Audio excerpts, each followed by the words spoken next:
নিতে এসেছি। কাল কাল কাটতে খেতে নিব শাক দিয়ে লাগাচ্ছি, লাল শাক রান্নাচ্ছি।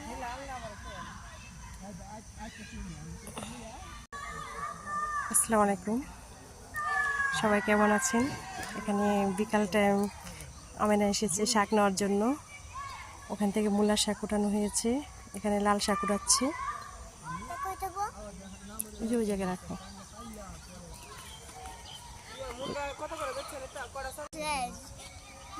শাক তুলতে ভালো লাগছে।